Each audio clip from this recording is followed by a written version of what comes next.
बन्दाकोपी र एउटा आलुको म सब्जी बनाउँछु।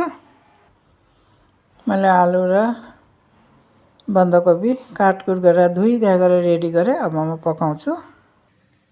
मैले ग्यास जलाएर कराई बसाएँ। अब म तेल हाल्छु। अब तेल हाल्दैछु। तेल तात्यो म 5 फुरन हाल्दैछु। मैले एउटा प्याज काटेको थिएँ, प्याज पनि हालेँ। दुईटा काँचो खुर्सानी काटेको थिएँ, दुईटा काँचो खुर्सानी हालेँ।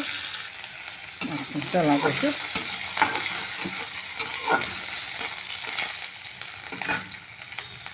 मैले एउटा टमाटर काटेको थिएँ, टमाटर हालेँ।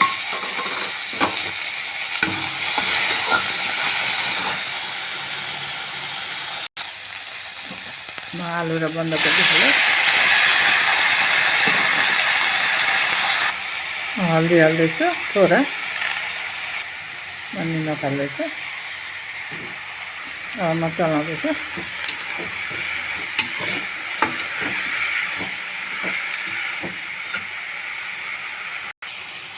अब म एकछिन ढाकिदिन्छु। अब ढकना उतारेछु, एकछिन चलाउँदैछु।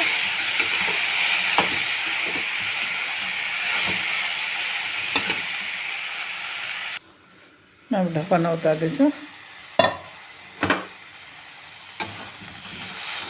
सब्जी पाकेर तयारी भएछ। आलु पनि पाकेछ।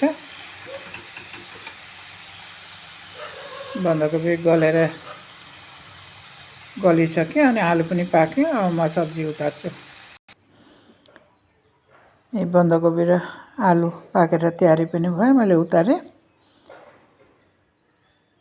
अनि यसमा हजुरले धनिया पनि हाल्न सक्नुहुन्छ। मसित तर धनिया छैन, मैले हालिनँ। हजुरलाई मैले यो सब्जीको रेसिपी राम्रो लाग्यो भने हजुरले मलाई लाइक, कमेन्ट, सेयर, सब्स्क्राइब गरिदिनु होला। मेरो भिडियो हेरिदिनु होला।